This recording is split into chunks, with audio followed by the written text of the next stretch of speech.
안녕하십니까. 연말에는 뭐 비일비재합니다. 예.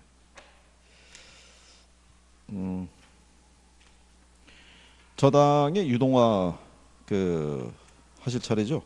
예.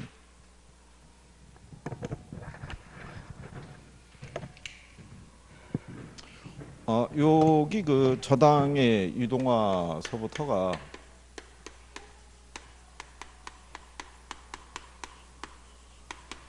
이게 이제 시험 목차상에서 부동산 증권에 해당이 됩니다. 자, 이 저당의 유동화라고 그랬을 때 부동산 증권 이렇게 제목이 달려 있고요. 먼저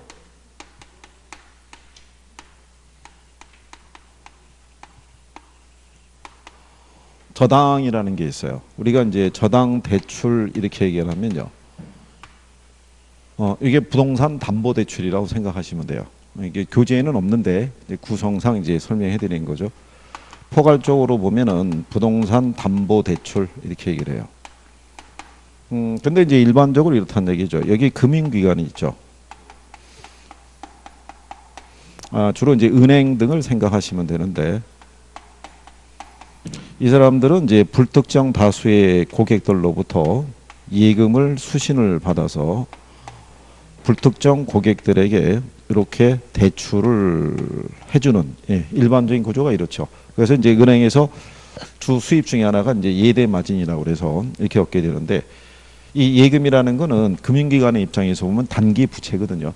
그러니까 고객들은 은행에다 맡길 때 이건 단기로 운용을 하는 거고요. 대출을 해줄 때는 이거는 장기로 이렇게 운영이 되는데 그럼 만약에 이 고객에게 대출해 주게 되면요. 이 고객이 이 물건에 관한 이제 소유권은 이 고객이 가지고 있고요. 여기다가 이제 대출을 해주게 되면 여기다 저당권을 설정을 하겠죠. 그 저당권에 기초한 것이 저당 채권이라고 그래요.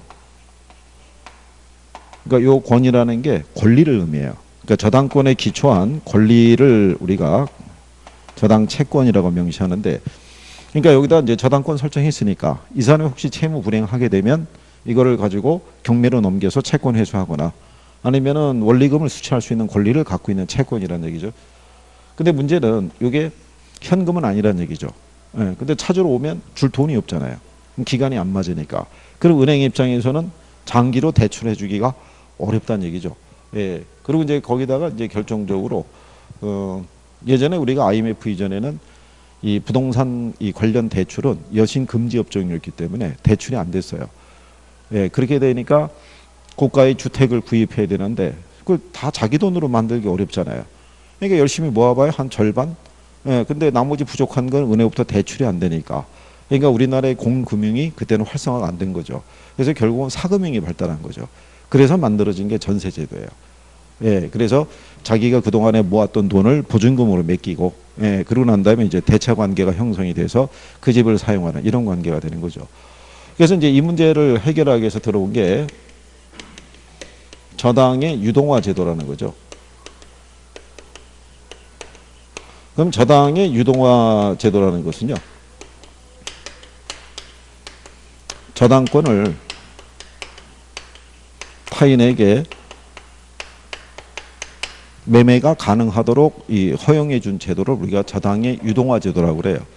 그러면 민법을 배우시지만 민법에서는요. 이 소유권하고 저당권을 분리해서 거래할 수는 없어요. 그러니까 물건은 본권을 떠나서는 존재할 수 없으니까. 그래서 따로 법을 만든 거예요.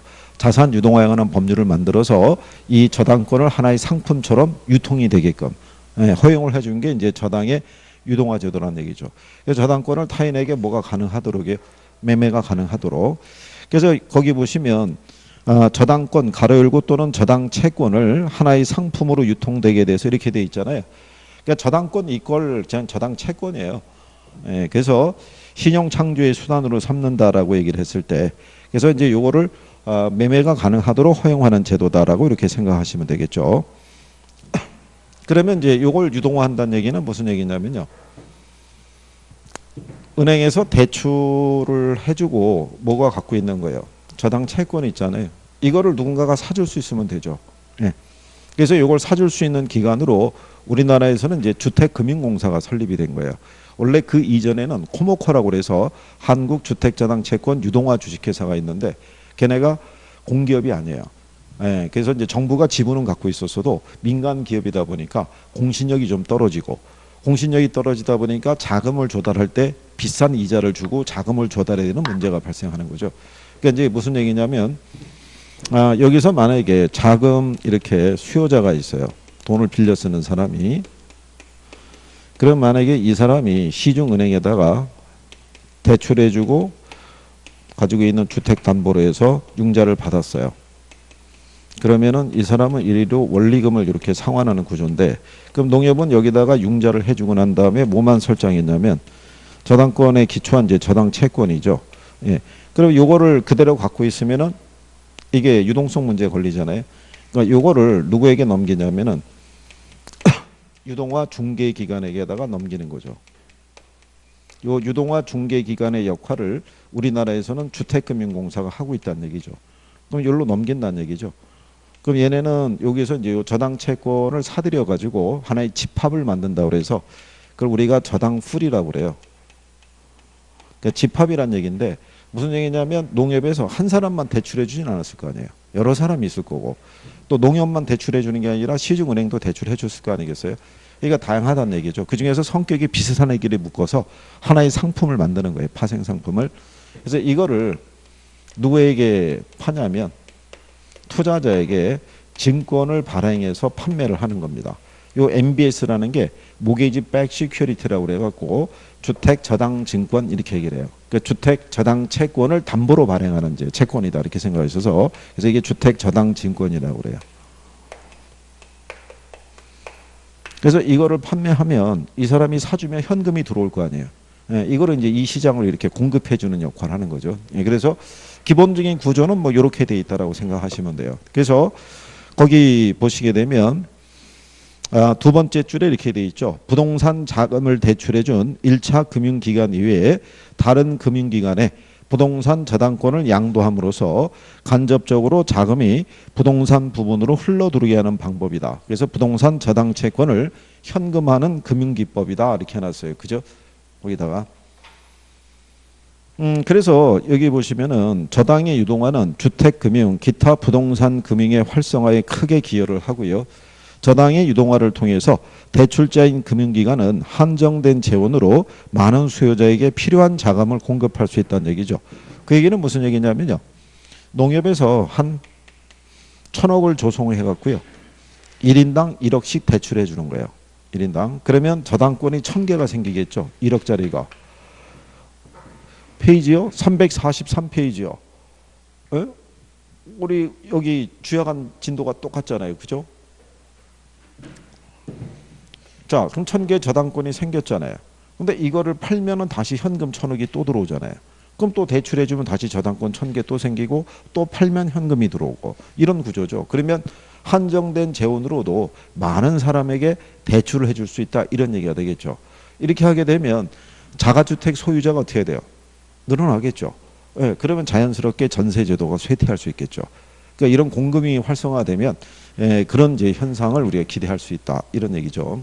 이제 요렇게 이제 유도하는 거고요. 그 유동화의 전제 뭐 이런 것들은요. 자 거기 보시면 저당 유동화의 전제라고 되어 있어요. 저당이 유동화되기 위해서는 저당 대부에 필요한 자금이 계속해서 저당 시장으로 원활하게 공급이 돼야 된다라고 얘기를 해요. 자, 그럴 때 이제 저당 수익률이 저당담보증권 투자자들의 요구 수익률을 충족시킬 수 있어야 된다라고 얘기를 하죠. 그 얘기는 뭐냐면요.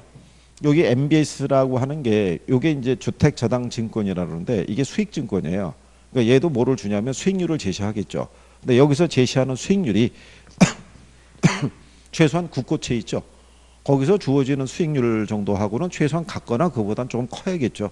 그래야지 이제 사람들이 여기다 투자를 하겠죠. 그래서 그게 이제 충족이 될 수 있느냐라는 것을 이제 물어보는 거고요. 그다음에 이제 두 번째 니은에 뭐라고 얘기하냐면 저당담보증권을 구입할 때 투자자들이 얻는 수익은 개별 저당을 직접 구입할 때보다 약간 떨어진다라고 이렇게 구성이 돼 있잖아요. 예. 이런 발행자가 저당담보증권을 발행하고 저당풀을 운영 관리하는 데 비용이 들기 때문이다라고 얘기를 해요. 근데 이거는 이제 무슨 얘기냐면 여기 요 투자자 있죠. 그러면 여기 있는 농협이나 시중은행들은 가지고 있는 저당 채권이 있겠죠. 예, 이거를 직접 판매할 수도 있어요. 판매할 수도 있는데 이 투자자들은 그 개별 저당을 쉽게 구매할 수는 없어요. 왜 구매할 수가 없냐면 대출 조건이 다 틀리고요. 돈을 빌려 쓴 사람이 신용도가 다 틀리잖아요. 그거를 이 사람이 다 이 투자자들이 일일이 확인할 수는 없어요. 그런 정보도 없고 데이터도 없기 때문에. 그러니까 상당히 번거롭죠. 거기에다가 이 사람들이 만약에 조기 상환하거나 채무 불이행하게 되면 그 리스크를 여기서 다 감당해야 되거든요. 그러니까 개별 저당을 쉽게 사들이지는 않는다는 얘기죠. 그게 공신력이 떨어지니까. 그러니까 이걸 하나의 표준할 필요가 있더라. 그러니까 여기서 시중에서 발행된 저당권을 여기서 다 사들이는 거죠. 사들여서 하나의 상품으로 다시 만들어서 판매를 하는 거죠.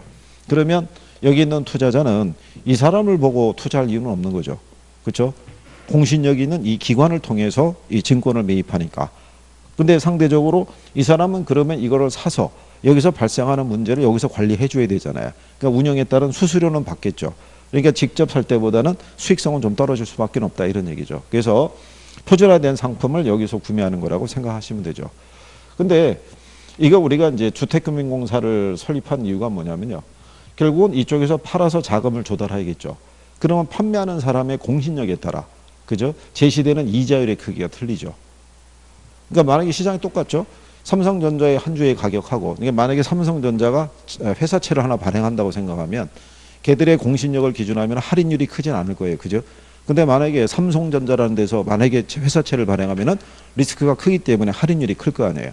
마찬가지로 공신력이 좋으니까 얘네들의 입장에서는 요구하는 수익률이 어떻게 돼요? 크진 않죠. 상대적으로 안정적이니까. 그러면 그 얘기는 뒤집어서 얘기하면은 얘들은 보다 싼 이자를 주고 자금을 조달해서 공급해 줄 수 있는 그런 역할을 할 수 있다는 얘기죠. 그래서 공신력이 있는 기관인 주택금융공사를 만들었다라고 생각하시면 돼요. 이게. 자, 그런 내용이고요. 그 다음에 이제 그 저당 유동화의 구조에 보면은 1차 시장이라고 돼 있죠. 343페이지 하단에 가면. 예. 그 저당 유동화의 구조에 대해서는 별표는 하나 하십시오. 저당 시장에 대해서 구분할 수 있냐를 물어봐요.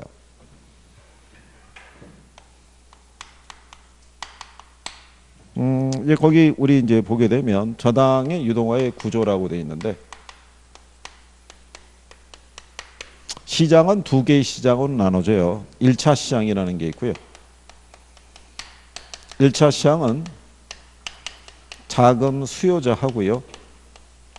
그 다음에 이 금융기관이 있죠. 요 사이에 뭐가 이루어지는 시장이냐면 주택담보대출이 일어나는 시장이에요. 그러니까 여기 요렇게 거래하는 시장이 있죠. 여기가 몇 차? 1차 시장이라는 거예요. 그 농협에서는 요 주택을 담보로 해서 돈을 빌려줬죠. 예, 그러면 은행에서 대출을 담보로 해서 대출을 해줬잖아요. 그죠? 대출해주면은 뭐 설정해요? 저당권 설정하죠. 그러니까는 이 시장이 주택담보대출이 일어나는 시장으로요. 이 저당권의 발행시장 또는 형성시장이라고 얘기를 해요. 대출해주면 당연히 저당권 설정하니까 만들어질 거 아니에요. 그죠? 그래서 1차 시장을 저당권의 발행시장 이렇게 얘기를 해요. 1차 시장은 주택을 담보로 대출이 이루어지는 시장. 그리고 은행에서는 대출해주면 저당권 설정하겠죠. 그 저당권이 만들어지는 시장이 1차 시장이다 이렇게 보시면 되겠고. 그 다음에 2차 시장이 있어요. 2차 시장은요. 투자자하고요. 이거를 2차 대출 기간이라고도 얘기를 하고요. 번역이 이제 그렇게 돼 갖고요. 또는 유동화 중개기간 사이에 거래가 이루어지는 시장이 몇 차? 2차예요. 그러면 2차 대출 기간은 그러니까 여기가 2차라는 거예요. 여기가 야 일찍 좀 다녀 일찍 좀. 아니 젊은 애가 어떻게 제일 늦어? 여기 또 오늘 또 손천이 또 안 나왔네. 여기 뭐 격주로 나오네. 참 어떻게 좀 연세 있으시면 나와서 자리 지키고 있으면 더 일찍 나와서 공부해야 되는 거 아니야? 뭐 장기적인 계획을 갖고 온 거야? 그건 아닐 거 아니야. 내년에 나가야 될 거 아니야. 많잖아. 아주 요즘 난리들이 아니라니까요. 제가 학원에서 진짜 오래 강의해봤지만 한 번도 등록 인원을 100% 출석을 시켜서 강의해 본 적이 없어요. 참 희한하죠. 로테이션으로 도는 거예요. 이번 주 내가 나간다, 다음 주 네가 나가라. 뭐 사전 애들 약속이 다 돼 있나 봐요. 그러니까 이거 동영상으로 공부하는 분들은 마찬가지죠. 내일 해야지, 모레 해야지, 다음 주에 봐야지 하다 보니까 벌써 페이지가 300페이지가 넘어가 있는 거죠. 그러니까 보기에 부담스러운 거죠. 그러면 어떻게 타협하냐면 1월 달부터 새로 시작하는 강의부터 해야지 이러고 가는 거예요. 그리고 연말을 만끽하고 있는 거죠. 그리고 1월 달부터 열심히 해야지. 그래서 1월 달 되면 똑같은 상황이 또 다시 발생하는 거죠. 그러면 금방 10월 달 되는 거죠. 금방. 몇 페이지 하는 줄 알아? 343페이지. 어? 하단에 가면 1차 시장이라고 나와 있지. 그 뒤로 넘기면 2차 시장이라고 나와 있어요. 자, 그래서 거기 보시면 그 344페이지에 위에서 한 7번째 줄에 가면 동그라미 2번에 2차 저당 시장이라고 돼 있죠. 그러니까 이렇게 거래가 이루어지는 게 2차예요. 2차. 그런데 여러분들 아시다시피 주택금융공사는요. 보금자리론 상품을 대출하는 거 알고 계시죠? 근데 얘네가 대출 능력은 없고요. 시중은행에다가 위탁 판매하고 있어요. 그러면 얘네는 이 시장으로 계속 보금자리론 상품 대출을 해주기 위해서는 여기서 계속 자금이 어떻게 돼요? 지원이 돼야 되잖아요. 그 자금을 어디서 조달하냐면 자기들이 갖고 있는 요 저당권 있죠. 요거를 증권의 형태를 만들어서 투자자에게 판매하는 거예요. 판매하면 자금이 들어올 거 아니겠어요? 이거를 이쪽으로 공급해 주는 역할을 하는 거예요. 그래서 우리가 2차 시장이라는 것은 1차 시장에 주택 자금을 공급해 주는 역할을 하는 시장이에요. 그러면 이 자금을 조성을 해야 되잖아요. 그러니까 이 자금은 뭐를 통해서 조성하냐면 이 저당권을 뭐를 시켜서 유통을 시켜서 그러니까 저당권을 갖다가 무슨 형태를 만들어서요? 증권의 형태를 만들어서 유통을 시켜서 조달한 자금을 어디로? 1차 시장으로 공급해 주는 역할을 하는 거예요. 이해하시겠나요? 그래서 이 역할을 가끔 바꿔서 물어봐요. 1차 시장과 2차 시장의 역할이 있죠. 예, 그거를 이제 이해할 수 있으시면 돼요. 그거를. 그러니까 1차 시장에서는 자, 시중은행에서 자, 여기 있는 차입자들에게 돈 빌려주죠. 대출해 주면은 뭐 설정해요? 저당권 설정하겠죠. 그러니까 주택담보 대출이 이루어지면서 저당권이 만들어지는 시장이 몇 차? 1차 시장이에요. 2차 시장은 1차 시장에서 계속 이렇게 주택담보 대출이 일어나기 위해서는 돈이 필요할 거 아니겠어요?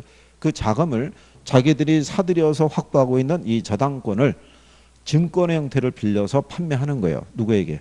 투자자에게. 그죠? 그래서 조성한 자금을 1차 시장으로 공급해 주는 역할을 하죠. 그럼 결국은 얘네는 이 자금의 융통을 가지고 있는 저당권을 뭐를 시켜서 유통시켜서 현금 만들어서 공급해 주는 역할을 한다고 생각하시면 돼요.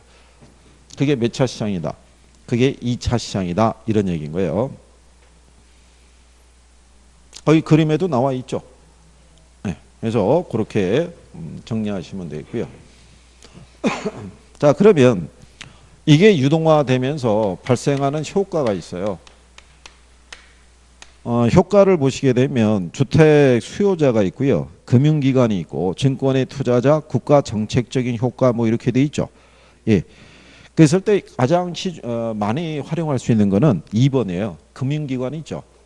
금융기관이 얻게 되는 효과 있죠. 주택 수요자는 아무래도 조금 더 손쉽게 주택 자금을 대출받을 수 있다는 얘기죠. 그러면 자가주택에 대한 구입 비율이 그만큼 늘어나겠죠. 그래서 아까 얘기한 것처럼 그렇게 됨으로써 전세제도가 쇠퇴할 수 있는 뭐 기초가 될 수 있다. 이렇게 볼 수도 있고요. 근데 금융기관의 입장에서는 자 344페이지 밑에서 두 번째 줄에 보면 자금 대출의 고정화 현상을 완화해서 자금의 단기 조달 및 장기 운용에 따른 유동성 문제를 해결할 수 있다고 해놨죠. 그거는 아까 여러분들에게 설명해 드린 것처럼 이런 얘기죠. 고객이 맡긴 예금 등을 운영을 해서 수익 구조를 내는 구조인데 고객이 맡긴 예금은 단기 자금이라고 그랬죠. 이거를 장기 대출해 주게 되면 기간이 안 맞잖아요. 여기 찾으러 오면 줄 돈이 없잖아요.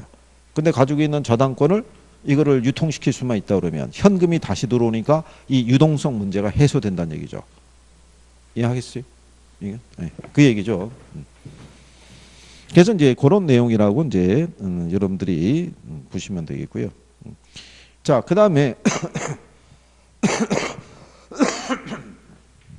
345페이지 위에서 두 번째 줄에 보면요. 위험자산인 대출채권을 매각을 해서 안전한 자산인 현금 보유 비율을 높이면 BIS 비율 제고에 도움이 된다라고 되어 있어요. BIS 비율이라는 건요. 국제결제은행 기준 자기자본 비율을 나타내는 거예요. 그러니까 시중은행의 재무 건전성을 판단하는 기준이라고 생각하시면 돼요. 이게 그래서 이게 연말이 되면요.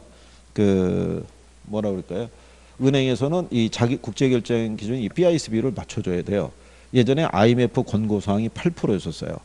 그러니까 전체 보유자산 중에 최소한 8% 이상은 순수한 자기자본으로 구성이 되어 있어야 돼요. 근데 그러니까 그래서 이제 연말이 되면 은행이나 보험회사에서 대출이 잘 안 돼요. 그러니까 12월 중순 이맘때가 되면. 그러니까 대출 승인이 떨어졌는데도 불구하고 안 나와요. 근데 1월 달이 가면 나와요. 그러니까 연말까지는 이걸 유지를 해줘야 돼요. 그러면 BIS 비율이라는 거는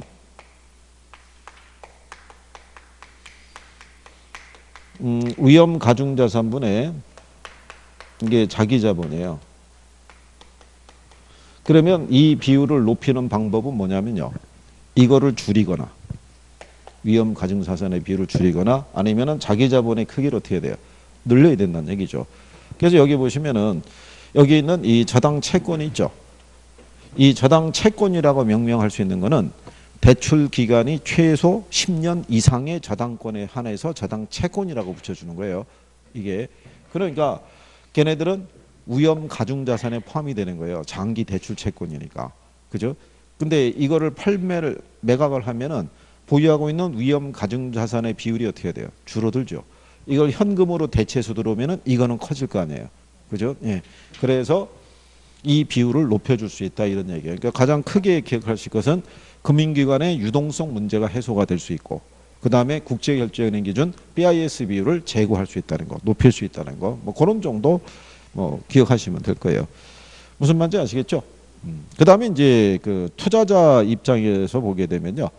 우리나라에 이제 이 제도가 도입되면서 우리나라도 장기 채권 시장이 열리게 된 거죠. 아까 얘기한 것처럼 주택금융공사의 보금자리론이 있죠. 만기가 최소 몇 년이냐면 10년이에요. 그러니까 10년 이상의 장기 채권이라는 게 만들어지면서 우리나라도 장기 채권 시장이라는 게 형성이 된 거죠. 이게 또 투자자 입장에서는 부동산 말고 또 예금 말고 주식 말고 달리 투자할 대안이 없을 때 하나의 또 투자 대안으로서도 자리를 잡을 수 있다. 뭐 이런 얘기죠. 근데 아직까지는 우리나라에서는 이 보금자리론 제도가 활성화는 많이 안 돼 있어요. 왜냐하면 이 보금자리론 제도가 고정금리예요. 10년 이상의 장기 대출인데 우리나라 같은 경우는 통상 20년짜리가 제일 많아요. 이게 30년 정도 이상의 대출 받으려고 그러면 30년 만기가 됐을 때 만 77세가 넘지 않아야 돼요. 대출 상환 능력을 보는 거죠. 그래서 이제 그렇게 운영이 되는데 문제는 저게 원리금 균등분할 상환으로 상환을 하게 됐을 때 대부분 그 지금 주택 가격이 서울 같은 경우에 한 6억이면은 한 40% 정도는 융자를 껴있다고 봐야 되거든요. 그럼 2억 5천 정도인데 저거 융자 받았다 그러면은 한 달에 갚아나가는 원리금이 한 150 이상은 될 거라고요. 그러면 어떻게 보면은 한 달에 150만 원짜리 월세 사는 것밖에 안 돼요. 20년은 지나야 자기 게 되잖아요. 그게. 그리고 원리금 균등이면은 초기에는 이자에 대한 지급이 크지 원금 사은분은 크지 않다고요. 그래서 이제 그런 문제가 있어서 서민들이 이걸 대출 받기는 좀 쉽지 않아요. 그러니까 최소한 중산층 이상이 있죠. 예, 지불 능력이 있는 사람들만 대출을 받을 수 있죠. 그래서 어쨌든 뭐 그런 내용이에요. 자, 지금까지 한 얘기는 조금 이해는 하시겠나요? 자, 그래서 이제 그런 내용 정도 여러분들이 구별하시면 되겠고요. 자, 그러면 뒤로 넘어가시면 저당 유동화 증권이라고 나와 있죠. 예, 그럼 별표는 하나 하시는 거예요. 별표는 하나 하시는데 지금 뭐 그것까지 뭐 하실 저기는 없고요.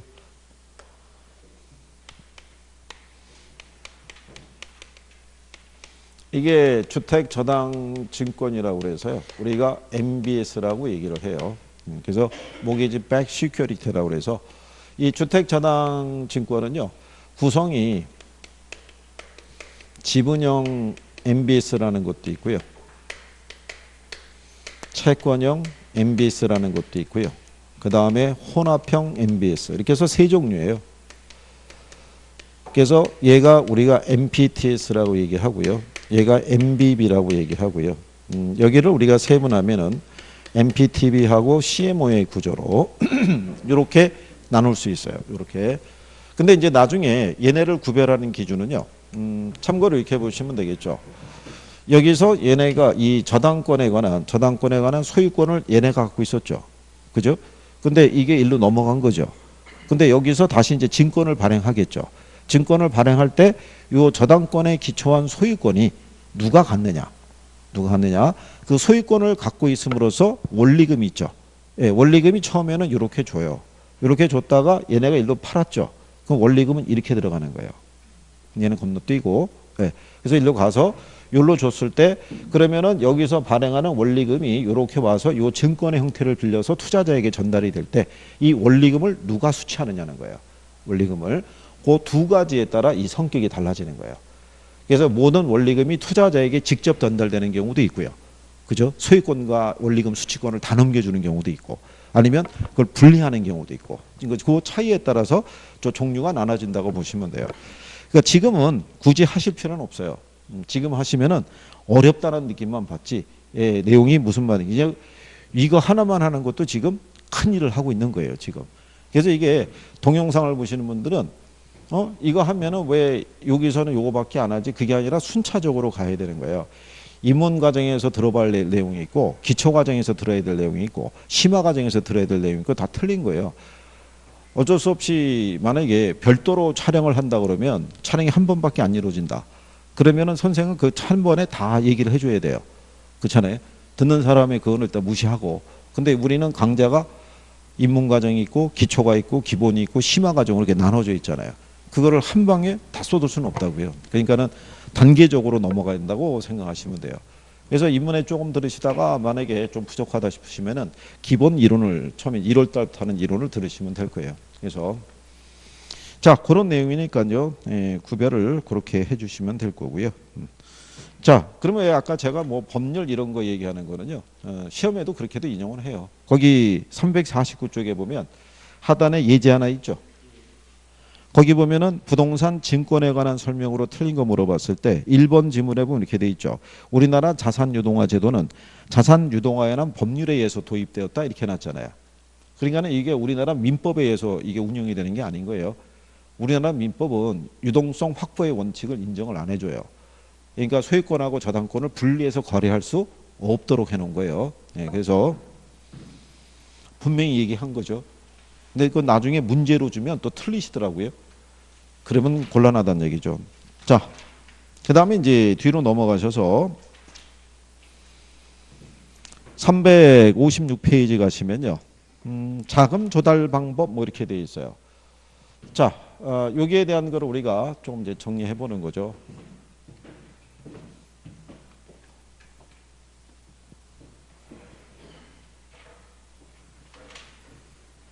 자, 거기 보시면은 부동산 투자 회사라고 돼 있죠. 예. 그게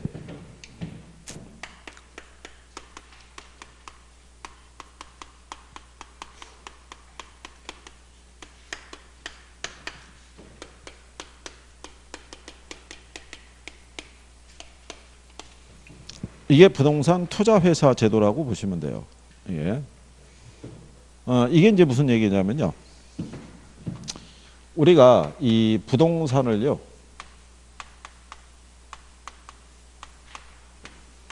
유동화를 시킨다는 얘기는 부동산을 현금화한다는 얘기예요. 이 현금화할 수 있는 방법은요. 자산 유동화 제도라고 있고요. 그 다음에 주택 저당 채권 유동화 제도라는 게 있고요. 그 다음에 부동산 투자 회사 제도가 있어요.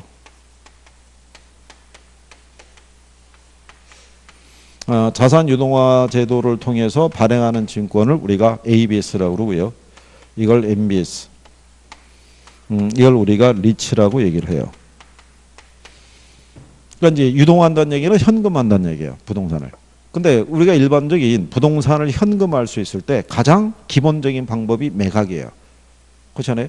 매각을 해서 현금할 수 있잖아요. 근데 부동산은 고가의 실물 자산이기 때문에 내가 원하는 시기에 원하는 금액으로 매각한다는 게 쉽지가 않은 거죠. 그렇잖아요. 그래서 이 제도들이 도입된 거예요. 이 제도들이. 근데 이제 요 안에서는요. 여기 있는 자산 유동하고 주택 저당 채권 유동화 제도 있죠. 얘가 좀 더 포괄적인 개념이에요. 이거는 기업이나 금융기관들이 보유하고 있는 모든 자산이 있죠. 자산 중에 미래 현금 흐름이 보장될 수 있는 모든 자산을 다 현금할 수 있는 거고, 얘는 요거 하나만 현금할 수 있는 거예요. 주택 저당 채권만. 그러니까 요거는 부동산 담보 대출 해줘서 발생하는 저당권 있죠. 예, 요거를 유동하는 제도예요. 그러니까 여러분 시험상에서는 얘를 물어보는 거예요. 요거. 그다음에 여기 있는 부동산 투자 회사 제도 있죠. 예, 이것도 고가의 실물 자산인 부동산을 유동하는 제도라고 보시면 돼요. 이것도. 근데 이제 얘하고 이제 차이점이 뭐냐면 이건 전형적인 부채증권이고요. 이건 전형적인 지분증권에 해당이 돼요. 그러니까 여기는 뭐를 발행해서 자금을 조달하냐면 주식 발행을 통해서. 그죠? 예, 그래서 자, 그래서 우리가 이 부동산 투자 회사라고 얘기를 하는 것은요. 이 리츠라는 개념이 이게 설립을 할 때 조합형으로도 설립할 수 있고요. 신탁형으로도 설립할 수 있고 회사용으로도 설립할 수 있는데 우리나라 부동산 투자회사법에서는요. 주식회사로 하도록 되어 있어요. 설립을. 그래서 부동산 투자회사 제도라고 얘기해 주는 거예요. 원래 원문에서 보게 되면 Real Estate Investment Trust예요. 트러스트라는 게 신탁이라고요. 그래서 원래는 부동산 투자 신탁이라고 처음에 소개가 됐었다가 2001년도에 리치법이 제정이 된 거예요. 부동산 투자회사법이. 그래서 거기에서는 부동산 투자회사는 주식회사로 한다 이렇게 설정을 해준 거예요. 그래서 우리나라에서는 회사 형태로 운영이 되게끔 이렇게 해준 거죠. 그래서 이 부동산 투자회사 제도는요. 가장 기본적인 게 지분형 간접 투자 방식이에요. 이게 그러니까 직접 투자가 아니라 무슨 투자다? 간접 투자라고 보시면 돼요. 거기 보시면 리츠라고 돼 있죠. 예, Real Estate Investment and Trust라고 돼 있잖아요. 그러니까 불특정 다수의 투자자로부터 투자 자금을 모집해서 그 자금을 부동산에 투자하거나 저당담보증권에 투자 또는 부동산 관련 대출 등으로 운영해서 얻어진 운영 수익을 투자자에게 배분해주는 부동산 간접 투자 상품이다라고 돼 있는 거죠. 그래서 일종의 뮤추얼 펀드라고도 할 수 있다는 얘기죠. 투자자로부터 자금을 모아서 전문가가 이제 투자 운영을 해서 발생한 수익을 투자자에게 돌려주는 그런 제도가 있는데 그게 이제 전문가에서 움직이느냐 아니면 회사 형태를 띠느냐에 따라서 차이가 있다는 얘기죠. 그러니까 이거는 회사 형태를 띠고 있다라고 이렇게 정리하시면 되겠죠. 그 밑에 나와 있는 그 리치의 종류 뭐 이런 것 있죠. 예, 그거는 참고하셔도 돼요. 참고하셔도. 나중에 이제 간단하게 우리가 이제 설명을 해드리겠지만, 자 그러면 잠깐 내용을 보시게 되면 이런 거예요. 여기 만약에 오피스가 매물로 나왔어요. 매물로 나왔는데 이게 만약에 한 180억 정도의 매물이 나와 있어요. 근데 물건이 참고로 우리나라에 형성되는 리츠는요. 대다수가 오피스 리츠예요. 그 왜 오피스 리츠를 투자자들이 선호하냐면 일단은 안정적인 임대 수익을 기대할 수 있다는 거예요. 그리고 매물로 나오면 시세보다는 조금 싸게 나와요. 그러면 얘를 잘 운영하면 나중에 양도 차익도 기대할 수 있는 거예요. 이게 혹시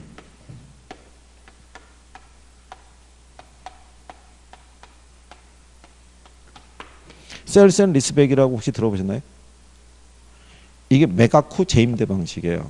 그러니까 예를 들어서 이 오피스를 S라는 기업에서 갖고 있어요. 그러니까 본사 개념이에요.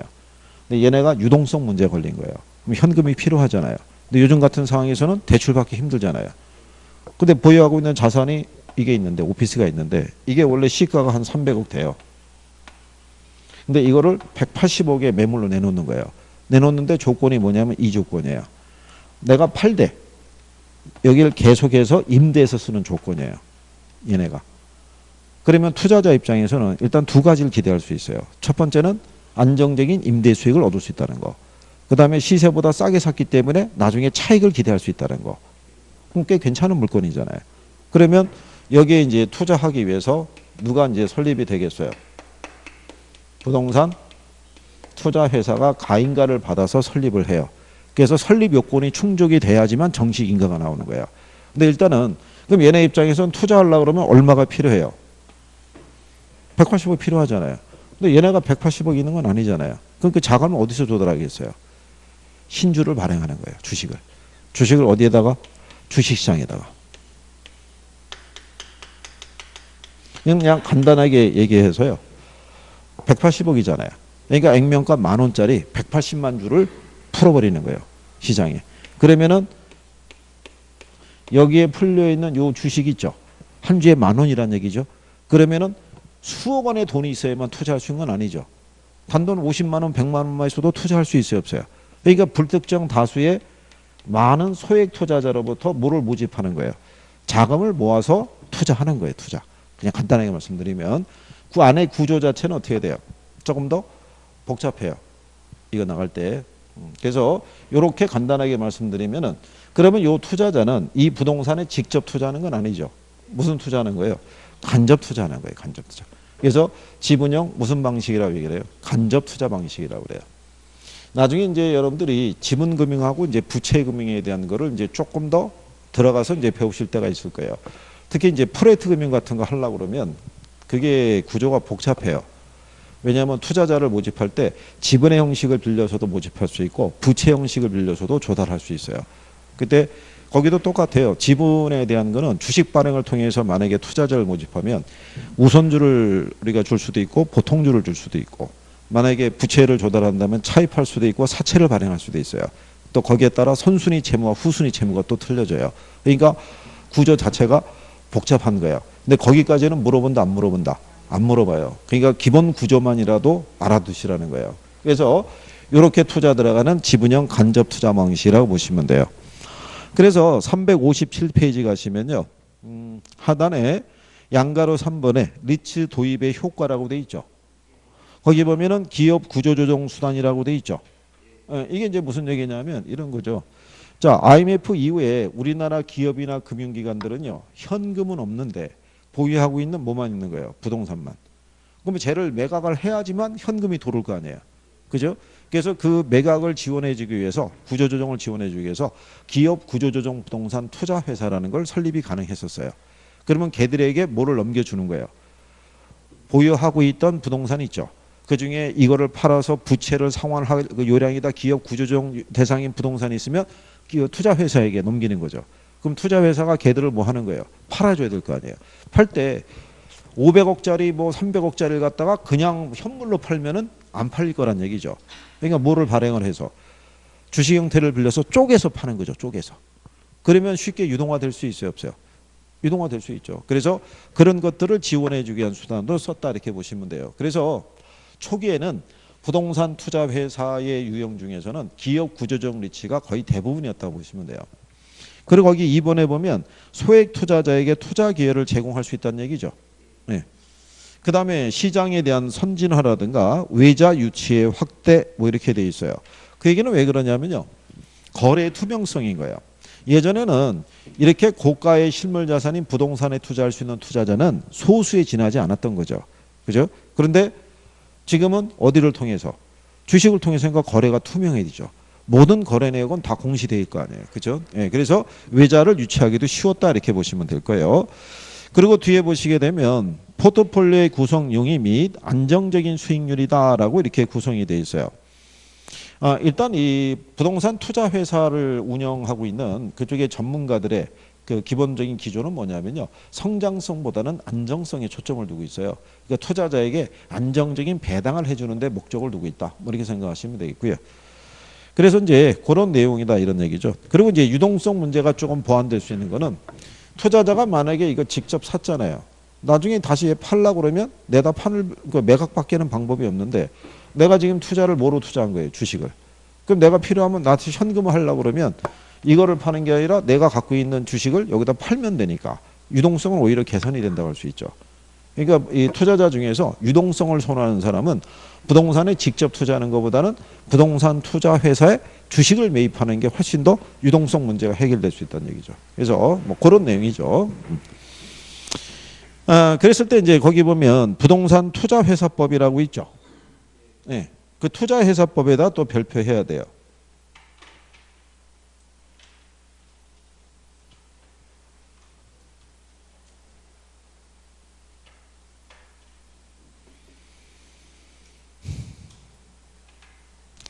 근데 이제 거기 부동산 투자 회사의 종류는요. 자기관리, 위탁관리, 그다음에 기업 구조정 세 개로 돼 있어요.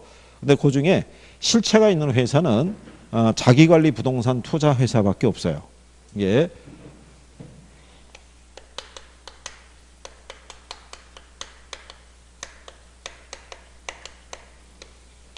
이게 이제 회사가 보면요. 자기관리라는 게 있고 위탁관리가 있고 기업 구조적 부동산 투자회사가 있는데 얘만 주식회사예요.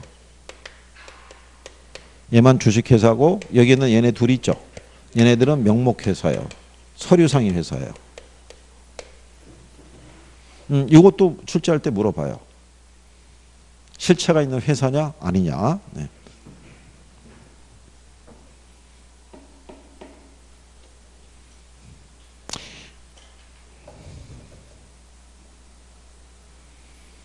근데 거기 부동산 투자회사법 보시면요. 하단에 주석이 들어가 있죠.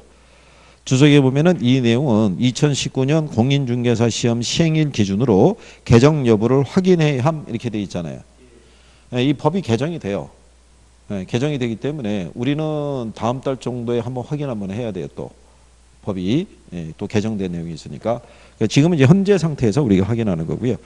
세제상에 대한 부분은요. 나중에 별도로 얘기해 드릴 거예요. 올해 시험에 그 세금에 관한 부분도 언급을 한 거예요. 지문상에서 한 2번 나왔어요. 근데 올해 시험에도 나온 거예요. 그죠? 그게 그 우리나라에서는 이중과세 문제가 그 혜택을 보려고 그러면 그 과정이 좀 복잡해요. 네, 복잡하기 때문에 일정한 요건을 갖춰서 회사가 설립돼서 운영되지 않으면 이 소득세 문제가 해소가 안 돼요. 그러니까 우리는 이중과세 문제가 있는 거예요. 법인에게도 법인 명의로 소득이 발생하면은 뭐를 내겠어요? 법인 소득세를 내겠죠. 또 그 법인에 투자해서 투자한 투자자들이 소득을 얻게 되면 거기에다가도 또 개인 소득세를 또 물을 거 아니에요. 우리나라에서 현재 이 회사에서 특히 자기관리 부동산 투자회사가 활성화가 안 되는 문제가 그 이중과세 문제가 해결이 안 돼서 그래요. 그러니까 얘네가 투자 운영에서 수익이 발생하면 주식회사잖아요. 그럼 얘한테 법인 소득세 물 거 아니에요. 그죠? 그럼 여기다가 투자한 이 투자자들도 배당을 받으면 소득이 발생할 거 아니에요. 그럼 여기다 개인 소득세 부과를 또 한다고요. 그러니까 이중과세 문제가 된다고요. 이게. 그러니까는 투자자 입장에서 볼 때 투자자가 투자할 때 가장 중시하는 요소가 두 가지예요. 하나가 지렛대 효과고 하나가 절세 효과라고요. 근데 이 부동산 투자에서는 투자자 입장에서는 세제상의 혜택을 못 보는 거예요.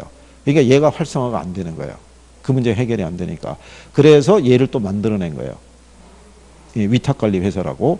원래는 여기 있는 그냥 일반 투자 회사하고 기업 구조조정이라고 해서 두 개밖에 없었어요. 그래서 계속적인 법 개정이 일어나는 게 다 그런 얘기인데 뭐 어쨌든 뭐 그렇다는 얘기죠. 자, 일단은 옆에 가시게 되면 359쪽에 상단에 가게 되면 디귿에 법인격이라고 돼 있죠. 그래서 부동산 투자 회사는 주식회사로 한다고 돼 있어요. 그죠?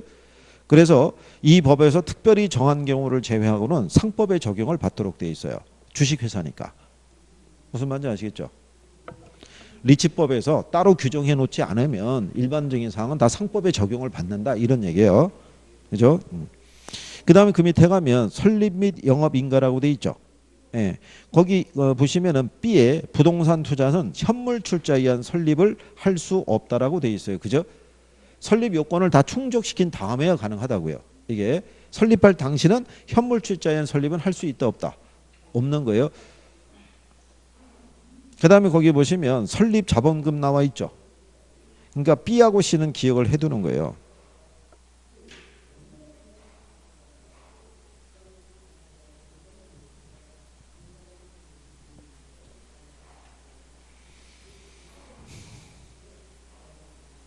자, 그래서 거기 보면은 자기관리 부동산 투자회사의 설립 자본금은 얼마래요?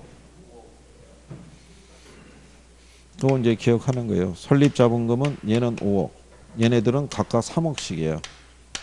예.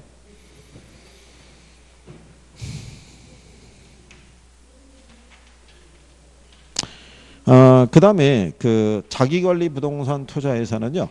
얘는 인가를 받아야 되는 사항이고 위탁하고 기업구조조정은 등록 사항이다. 뭐 그냥 그런 정도 알아두시면 되겠고요. 뒤로 넘어가시게 되면은요. 거기 리을본에 최저자본금이라고 돼 있죠. 예. 영업인가를 받거나 등록을 한 날부터 6개월이 지난 부동산 투자회사의 최저자본금은 다음의 금액이 돼야 된다라고 돼 있어요. 그죠? 그래서 자기관리는 70억, 나머지 애들은 얼마? 50억.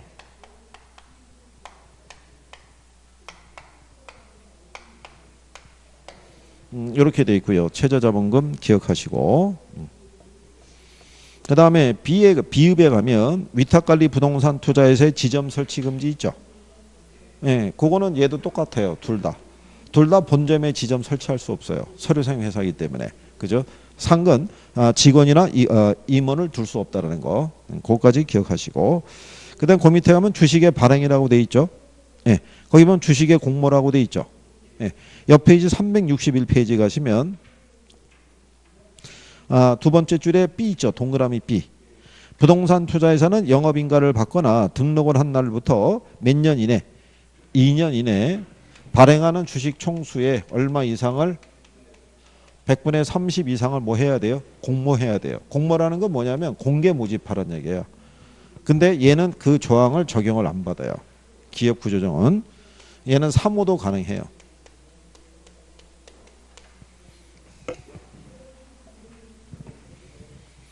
자, 그래서 이제 거기 중간에 가시게 되면 박스 안에 그렇게 돼 있죠.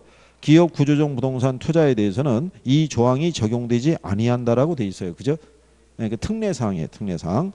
그 다음에 그 밑에 가면 니은에 주식의 분산이라고 돼 있어요. 이 주식 분산은요. 1인당 주식 소유한도라고 생각하시면 돼요. 주식 소유한도. 그래서 거기 보시면 자기관리 부동산 투자회사의 경우 그 다음에 위탁관리 있죠. 둘 다 1인당 주식 소유 한도는 100분의 50을 초과해서 소유할 수 없어요. 근데 얘는 그 조항을 적용을 안 받아요.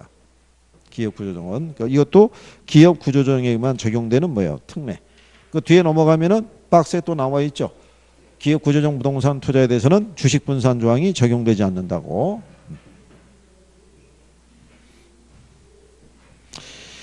그다음에 이제 그 363페이지 가시면요. 위에서부터 다섯 번째 줄에 보면은 니은에 자기관리 부동산 투자회사의 자산운용 전문력이라고 돼 있죠. 이게 이제 법의 규정에 의해서 자산운용 전문력을 상근으로 둬야 되는데 그 자산운용 전문력에 여러분도 들어가는 거예요. 그러니까 간평사 또는 중개사로서 해당 분야에 5년 이상 종사한 사람이 있죠.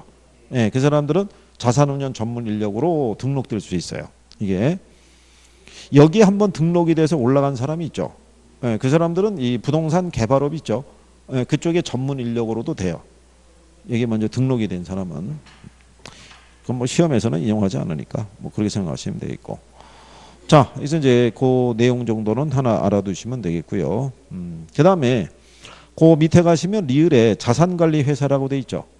예, 그 자산관리회사는 뭐냐면 위탁하고 기업 구조적 부동산 투자회사 있죠. 얘네는 명목회사이기 때문에 자기네가 자산 운영을 직접 할 수가 없어요. 그래서 얘네 둘은 누구에게 위탁을 줘야 돼요? 자산관리회사에다가 위탁을 줘야 되는 거예요. 이 자산관리회사의 자본금이 70억 이상이 되고요. 자산운용 전문력을 5사람 이상을 확보를 해야 돼요. 그리고 그 밑에 가면은 부동산 투자자문회사라고 돼 있죠. 네, 여기 있는 자기관리나 또는 자산관리회사 등이 부동산 개발사업 등에 투자 운용하려고 그러면 반드시 그 이전에 부동산 투자자문회사의 자문 및 평가를 받도록 돼 있어요. 그래서 자본금이 얼마 이상, 10억 이상, 자산운용 전문력을 3사람 이상 상근으로 두도록 돼 있어요. 근데 여기는 이 투자자문회사가요 대부분 감정평가 법인이라고 생각하시면 돼요. 이게. 그리고 이제 그 밑에 가면 처분 제한이라고 있죠. 부동산 투자회사는요 대통령령이 정한 기간 내는 처분해서는 안 돼요. 그래서 국내 부동산은요 1년 이내에는 처분하면 안 되고요. 국외 부동산은 정관에서 정하도록 돼 있어서 이건 자율로 두는 거예요. 대신에 얘는 처분 제한 안 받아요. 기업구조정은. 생각해보세요. 기업의 구조조정을 지원해 주는데 처분 제한이 있으면 구조조정이 어려워질 수도 있잖아요. 예, 그 때문에 얘는 처분 제한 안 두는 거예요. 그 다음에 이제 뒤로 넘어가시게 되면 자, 시옷에 자산 구성이라고 되어 있어요. 그죠? 상단에. 부동산 투자 회사는요. 매 분기 말 현재 총 자산의 100분의 80 이상을 부동산 관련 유가증권 및 현금으로 돼 있어야 되고 그중에 70% 이상은 부동산에 된다라는 조항이에요. 그죠? 근데 얘는 그 조항을 적용을 안 받아요. 요거 네 가지가 기업 구조조정 부동산 투자의 세계에 적용되는 특례 사항이라고 보시면 돼요. 무슨 말인지 아시겠죠? 예, 그리고 옆 페이지로 넘어가시게 되면 365페이지 있죠. 거기 하면 지옷의 배당이라고 돼 있죠. 예, 배당은 그냥 참고하셔도 돼요. 왜? 거기 보시면은 원래 상법에 따른 해당 연도의 이익 배당 한도의 100분의 90 이상을 주주에게 배당하도록 돼 있죠. 근데 이게 한시적으로 올 연말까지는 100분의 50 이상만 배당해 주도록 돼 있어요. 근데 이건 한시적으로 운영하는 건데 기간이 계속 연장되고 있는 거예요. 1년 단위로. 그래서 얘네들이 어떻게 공백이 생기냐면 이게 2018년 12월 31일까지잖아요. 그죠? 근데 법의 개정에서 시행이 들어가는 게 예를 들어서 한 3월달, 2월달 이때 또 시행이 된다고요. 요 사이에는 공백이 생기는 거예요. 이때는 그냥 100분의 90으로 가다가 다시 기간 연장이 또 나오면은 다시 2019년 12월 31일까지 또 연장 들어가고 그러는 거예요. 그러니까 지금은 이런 조항이 있을 때는 나올 일이 없어요. 예, 그냥 한시적으로 계속 연장만 들어가기 때문에 왜냐하면 이게 끝나면 완전히 개정된 게 아니잖아요. 100분의 90이 아니라 100분의 50이 다 바뀐 게 아니라 원래 100분의 90인데 한시적으로만 50까지만 배당해 줄 수 있다. 이렇게 가는 거기 때문에 신경 안 써도 된다는 얘기죠. 대신에 그 밑에 그 치옷에 가면 부동산 투자에서는 차입 및 뭐를 할 수 있다. 사채를 발행할 수 있다는 거. 이게 가능하다는 거죠. 그래서 이게 차입 및 사채 발행은요. 자기 자본의 2배를 초과할 수는 없어요. 근데 주총의 특별 결의가 있으면 10배 범위까지는 발행할 수 있다는 거. 그래서 그런 내용 정도 정리하신 거죠. 이거 내용 간단하게 줘요. 여기. 거기 367페이지 가면 상단에 예제 하나 있죠. 부동산 투자회사 법령상 부동산 투자회사에 관한 설명으로 틀린 거 물어봤을 때 2번에 가면 이렇게 돼 있죠. 자기관리 부동산 투자회사의 설립 자본금은 3억 원 이상으로 한다고. 자기관리는 설립 자본금이 얼마예요? 5억이잖아요. 3억이다. 이거는 뭐 숙지만 해도 맞출 수 있잖아요. 그러니까 여기다 적지 않고 구두로 얘기한 것 중에서도 제가 언급한 내용들은 체킹을 해서 정리해둬야 되는 거예요. 그 범주 안에서 돌아가니까. 무슨 말인지 아시겠죠? 얘들은 시험상에서 인용을 자주 하는 애들이니까 따로 또 뽑아드린 거예요. 그래서 그 정도 구별하시면 되겠죠. 그 다음에 이제 그 프로젝트 파이낸싱이라고 돼 있어요. 그죠? 거기도 별표를 하시는 거예요. 프로젝트 파이낸싱이라고. 잠깐 이제 쉬었다가 이따 한번 해보죠.